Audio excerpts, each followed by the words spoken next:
राहुल गांधी के एक बयान ने बदल दिए राजस्थान के चुनावी समीकरण। क्या राजस्थान से अब की बार हो सकता है बीजेपी का सुपड़ा साफ? क्या अब की बार बनेगी राजस्थान में कांग्रेस पार्टी की सरकार? नमस्कार दोस्तों, आप देख रहे हैं पॉलिटिकल न्यू विचार नंबर 1। दोस्तों, आज के इस वीडियो में हम बात करेंगे राजस्थान विधानसभा ओपिनियन पोल के बारे में। दोस्तों, जैसा कि आपको पता है कि अब से कुछ दिन बाद राजस्थान में 25 नवंबर को विधानसभा चुनाव संपन्न होने हैं और उसके बाद नतीजे 3 दिसंबर को घोषित किए जाएंगे। तो चलिए दोस्तों 3 दिसंबर से पहले ही राजस्थान की जनता ने चौंकाने वाला सर्वे सामने लाकर खड़ा कर दिया। तो चलिए दोस्तों इस वीडियो के माध्यम से देखने वाले हैं। दोस्तों, कांग्रेस पार्टी यानी राहुल गांधी ने इस बयान में कहा है कि अब की बार राजस्थान की जनता बीजेपी का सुपड़ा साफ करके ही भेजेगी राजस्थान से।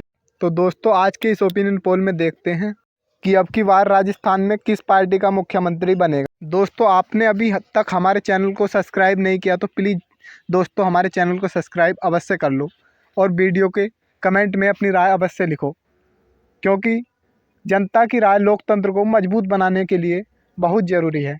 तो दोस्तों अब बात कर लेते हैं हम राजस्थान के विधानसभा चुनाव के ओपिनियन पोल के बारे में। तो दोस्तों सबसे पहले हम बात कर लेते हैं राजस्थान के अंदर गंगानगर की।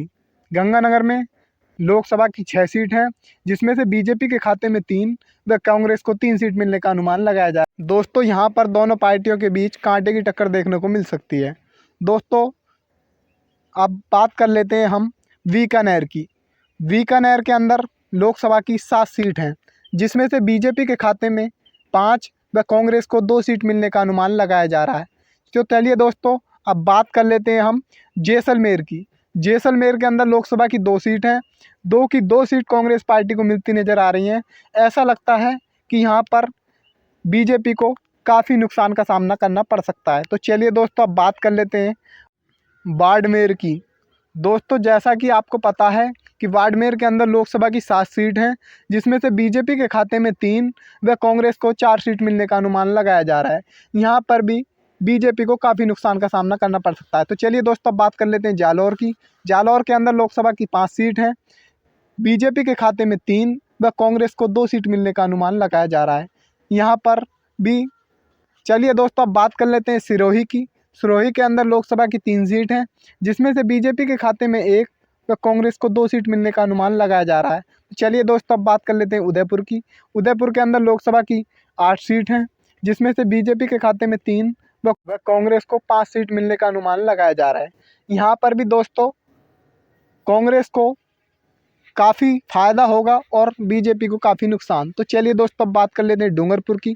डूंगरपुर के अंदर लोकसभा की 4 सीट हैं, जिसमें से बीजेपी के खाते में 2 व कांग्रेस को 2 सीट मिलने का अनुमान लगाया जा रहा है। यहाँ पर भी दोनों पार्टियों के बीच काफ़ी टक्कर का सामना रह सकता है। तो चलिए दोस्तों अब बात कर लेते हैं बांसवाड़ा की। बांसवाड़ा के अंदर लोकसभा की 5 सीट हैं, जिसमें से बीजेपी के खाते में 3 व कांग्रेस को 2 सीट मिलने का अनुमान लगाया जा रहा है। तो चलिए दोस्तों अब बात कर लेते हैं प्रतापगढ़ की। प्रतापगढ़ के अंदर लोकसभा की 2 सीट हैं, जिसमें से बीजेपी के खाते में 0 व कांग्रेस को 2 की 2 सीट मिलती नज़र आ रही हैं।